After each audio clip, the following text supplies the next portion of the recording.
Hi, this is Chris coming to you with Kovaj. What up? And we are doing a podcast tonight on the 12 steps in the 12th edition, step 1. Step uno. Starting off, step 1 is we admitted we were powerless over alcohol, that our lives had become unmanageable. Unmanageable. And all the notes I took are straight out of the 12 steps in 12th edition's book. You can refer to drugs, whatever you take, just take the word alcohol out, plant that right in there, and you're on the same page. First one here is, who cares to admit complete defeat? Practically no one, of course. Eventually, natural instinct cries out against the idea of personal powerlessness. How does that go? Nobody wants to admit that they've been beaten. We all want to think we still got an edge or there's somebody worse than us, but we all have our own bottoms. We all become powerless by our own means. Amen. Next we got, believes us of all self-sufficiency and will to resist its demand. That statement is basic saying you become a slave to your addiction. You don't have the choice anymore. It makes the choices for you. We know that little good can come to any alcoholic who joins AA unless he has first accepted his devastating weakness and all its consequences. If you don't give in, if you still think you're ahead of it, well, go back out there and try it again. See if you can beat it. Because if you still think that you have an edge on alcohol, it's gonna come back and get you eventually. Self-confidence was no good. In fact, it was a total liability. And that goes right along with what we just said. If we have too much self-confidence, we still think we have control. And when you have fallen completely to addiction, it controls your life for you. It makes your choices. For me, I was comfortable being on the streets as long as I had my next high. Nothing else mattered. I was comfortable eating out of dumpsters. And this comes from somebody who started out with his own house, his own business, a family. I didn't have those choices anymore. I didn't even say sorry for what I've done. At the time, I didn't have those regrets. It took me that low. It was a statistical fact that alcoholics almost never recovered on their own resources. One of the biggest points of an AA group is that people are coming together. It's a community. You might not believe in all the practices of it, but coming together with a common good and a common goal strengthens everything you do. And you got something to learn and something to give back. It was then discovered that one alcoholic had planted in the mind of another the true nature of his malady. That person could never be the same again.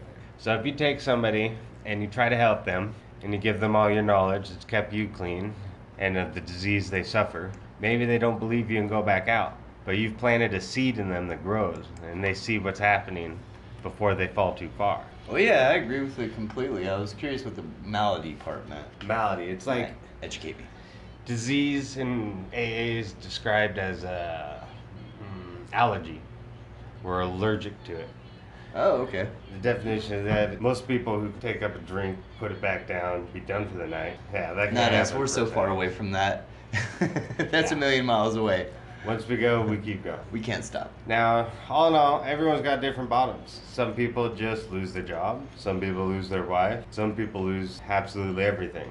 God, what if I had fall under all those categories? Then I'm in the right spot. Now, what they try to teach in this section is not to bring people down to the worst bottom, but to raise the bottom so they can meet it.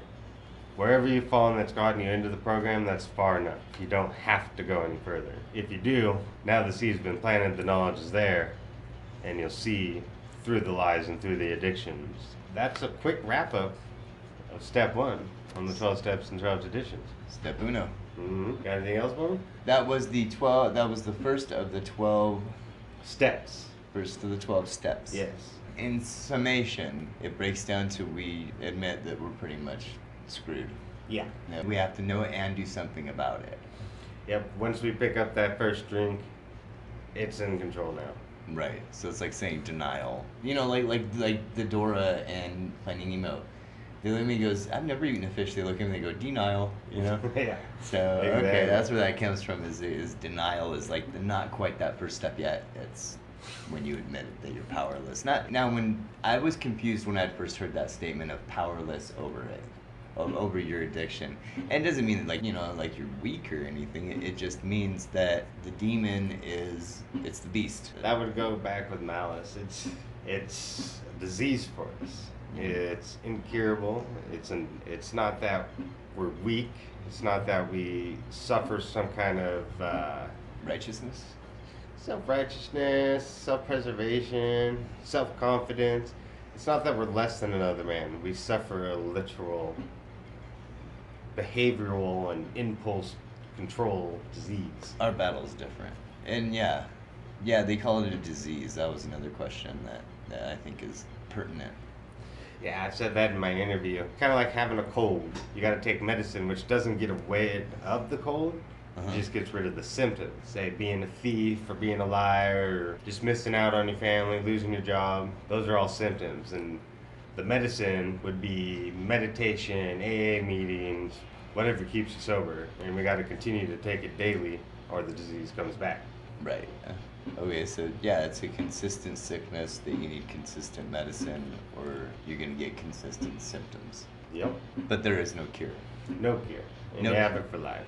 Yep, not at this time. Some people think that after some time they can go back to drinking, and that's one of the big laughs in AA.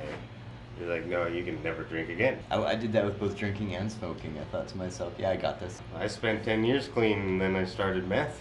And it only took a couple months before I was on the road and homeless. But it's really hard to admit that. It's hard. It was hard for me, at least for years. I had been clean for, 11 years from addiction? Well, not clean from meth addiction. Never clean from addiction. And I did it one time after 11 years. And by the time it was all over, I had the cats on my arms and I'd quit my job and was headed out. And it only took 4 days for me to fall apart. Yeah, they say the disease only grows stronger even while you're off. I guess that wraps it up for this podcast. Just a quick interview on the first step. First step, admit you're screwed. That's the first step. With great power comes great healing. Yes. I don't know. We'll put it that way. All right, guys. Well, from Rehab Talk Radio, This is Chris. and this is Kovaj.